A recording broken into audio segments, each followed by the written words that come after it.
Bismillahirrahmanirrahim. Assalamualaikum warahmatullahi wabarakatuh.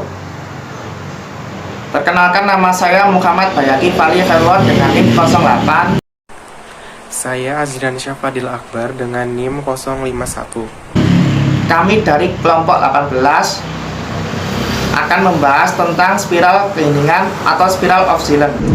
Yang pertama, pengertian analisis spiral of silence. Salah satu topik dalam ilmu komunikasi massa yang banyak menarik perhatian adalah meninjau hubungan antara pendapat atau opini masyarakat dengan isi pesan media. Teori spiral of silence mengajukan gagasan bahwa orang-orang yang percaya bahwa pendapat mereka mengenai berbagai isu publik merupakan pandangan minoritas, cenderung akan menahan diri untuk mengemukakan pandangannya. Sedangkan mereka yang meyakini bahwa mewakili mayoritas cenderung untuk mengemukakannya kepada orang lain. Newman tahun 1983 menyatakan bahwa media lebih memberikan perhatian pada pandangan mayoritas dan menekan minoritas.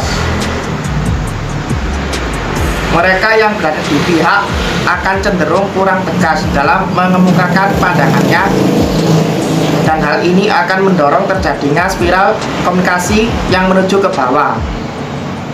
Sebaliknya, mereka yang berada di pihak mayoritas akan merasa percaya diri dengan pengaruh dari pandangan mereka dan terdorong untuk menyampaikannya kepada orang lain. Yang kedua, konsep analisis spiral of silence. Teori yang lebih kontroversial mengenai media dan opini publik adalah konsep spiral of silence.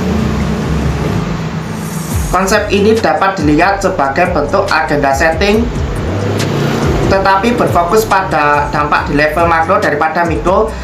Menurut pembuatnya, Elizabeth Noelle Neumann tahun 1984, pengamatan yang dibuat dalam satu konteks media massa menyebar kepada yang lain dan mendorong orang untuk menyuarakan pandangan mereka atau menelannya dan diam,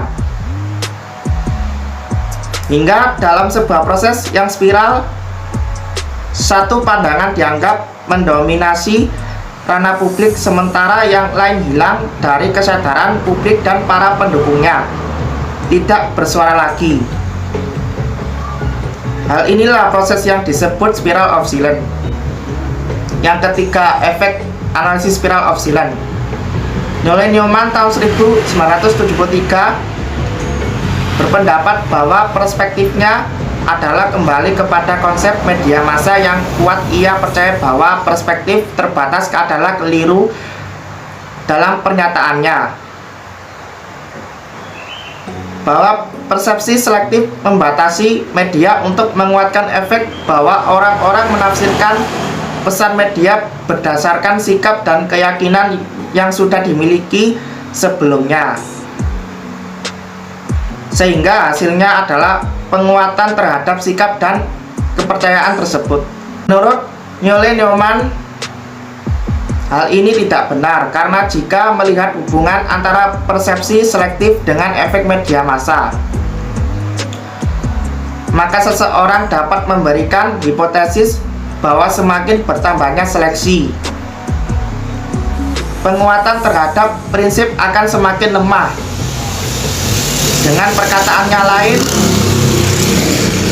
semakin besar kemungkinan media massa untuk mengubah sikap.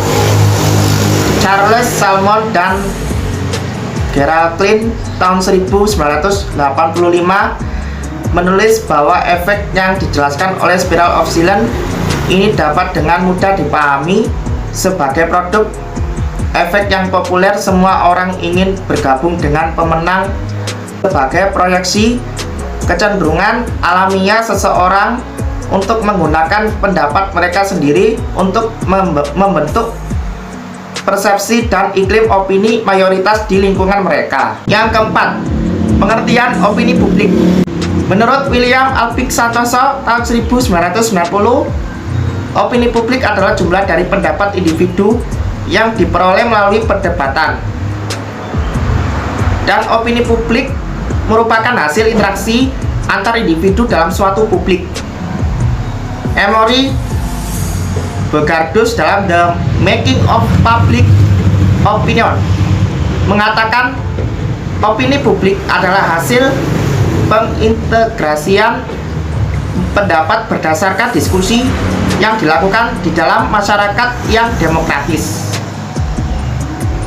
Opini publik bukan merupakan jumlah seluruh pendapat individu yang dikumpulkan. Opini publik dalam hal ini, teori spiral kebisuan berada di persimpangan jalan antara opini publik dan media. Suatu opini adalah pernyataan dari sikap, dan opini dapat berubah-ubah dalam hal intensitas dan stabilitasnya. Dengan mengacu pada interpretasi dalam bahasa Inggris dan Prancis terhadap kata opini, Yoli Neumann menyatakan bahwa opini adalah derajat persetujuan atau kesepakatan dari suatu masyarakat tertentu. Menurutnya, dalam proses spiral kebisukan, opini adalah sama atau sinonim sebagai sesuatu yang dipandang dapat diterima. Dengan memperhatikan segala hal tersebut, maka Yoli Neumann mendefinisikan opini publik sebagai berikut. Attitudes or behaviors one must express in public if one is not to isolate oneself in areas of controversy or change. Public opinions or those attitudes one can express without running the danger of isolating oneself. Sikap atau perilaku yang harus dikemukakan seseorang di depan publik jika ia tidak ingin dirinya terisolasi dalam wilayah kontroversi atau perubahan. Opini publik, sikap yang dapat ditunjukkan seseorang tanpa bahaya isolasi terhadap dirinya. Selanjutnya, yang kelima, jenis-jenis opini. Yang pertama ada opini individual atau individual opinion. Sesuai dengan makna dari istilah yang dikandungnya, opini individual atau individual opinion adalah pendapat seseorang secara perseorangan mengenai sesuatu yang terjadi di masyarakat. Yang kedua, opini pribadi atau private opinion. Opini pribadi adalah pendapat asli seseorang mengenai suatu masalah sosial. Yang ketiga, opini kelompok atau group opinion. Opini kelompok adalah pendapat sekelompok mengenai masalah sosial yang menyangkut kepentingan banyak orang. Yang keempat, opini mayoritas atau majority opinion. Sesuai dengan makna yang disandang oleh istilah itu, opini mayoritas adalah pendapat orang-orang terbanyak dari mereka yang berkaitan dengan suatu masalah, yang pro, mungkin yang kontra, mungkin yang mempunyai nilai lain.